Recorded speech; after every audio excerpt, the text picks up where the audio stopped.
दिवाली वाले दिन माता लक्ष्मी का व्रत किया जाता है और लक्ष्मी माता की कहानी सुनी जाती है।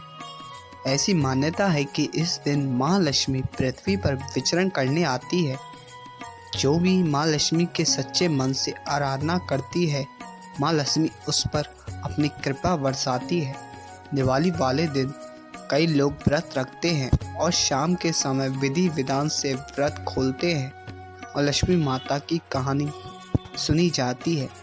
तो आइए जानते हैं लक्ष्मी माता की पावन कथा। लक्ष्मी माता की कहानी। एक गांव में एक साहूकार रहता था। साहूकार की एक बेटी थी। वह हर रोज पीपल सींचने जाती थी। पीपल के वृक्ष में से लक्ष्मी जी प्रकट होती थी और चली जाती। एक दिन लक्ष्मी जी ने साहूकार की बेटी से कहा, तू मेरी सहेली बन जा। तब लड़की ने कहा कि मैं अपने पिता से पूछकर कल आऊंगी। साहूकार की बेटी ने घर जाकर अपने पिता को सारी बात कह दी। तब उसके पिताजी बोले, वह तो लक्ष्मी जी हैं, अपने को और क्या चाहिए, तू लक्ष्मी जी की सहेली बन जा। दूसरे दिन वह लड़की फिर गई। तब लक्ष्मी जी पीपल के पेड़ से निकल कर आई और कहा, सहेली बन जा। तो लड़की ने कहा, बन जाऊंगी, और दोनों सहेली। लक्ष्मी जी ने उसको खाने का न्योता दिया। घर आकर लड़की ने माँ बाप को कहा कि मेरी सहेली ने मुझे खाने का न्योता दिया है। तब बाप ने कहा कि सहेली के जीवने जाइयो पर घर को संभाल कर जाना। तब वह लक्ष्मी जी के यहाँ जीवने गई तो लक्ष्मी जी ने उसे शाल दो शाल ओढ़ने के लिए दिया, रुपए दिए, सोने की चौकी, सोने की थाली में 36 प्रकार का भोजन व्यंजन करा दिया।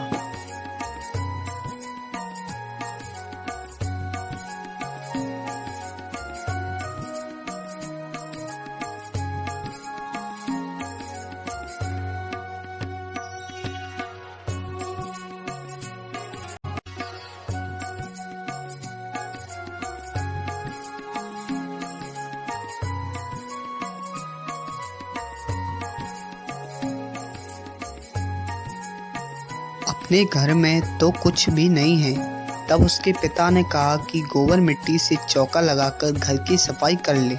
4 मुखमाला दिया जलाकर लक्ष्मी जी का नाम लेकर रसोई में बैठ जाना।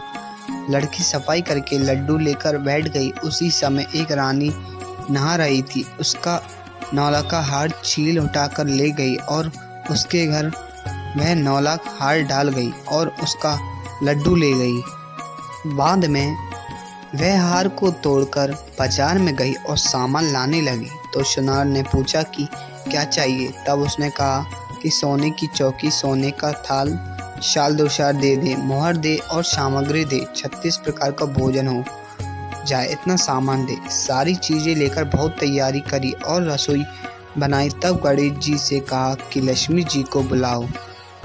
आगे आगे गणेश जी और पीछे पीछे लक्ष्मी जी आई। उसने फिर चौकी डाल दी और कहा, सहेली चौकी पर बैठ जा।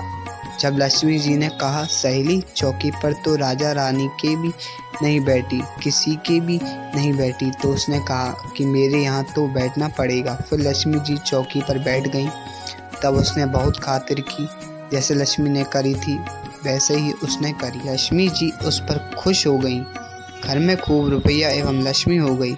साहूकार की बेटी ने कहा, मैं अभी आ रही हूँ, तुम यहाँ बैठी रहना, और वह चली गई। लक्ष्मी जी गई नहीं और चौकी पर बैठी रही। उसको बहुत दौलत दी। हे लक्ष्मी जी, जैसा तुमने साहूकार की बेटी को दिया वैसा सबको देना। कहते सुनते हुकार भरते अपने सारे परिवार को दियो। पीहर में देना, ससुराल में देना, बेटे पोते को देना। हे लक्ष्मी माता, सबका कष्ट दूर करना, दरिद्रता दूर करना, सबकी मनोकामना पूर्ण करना।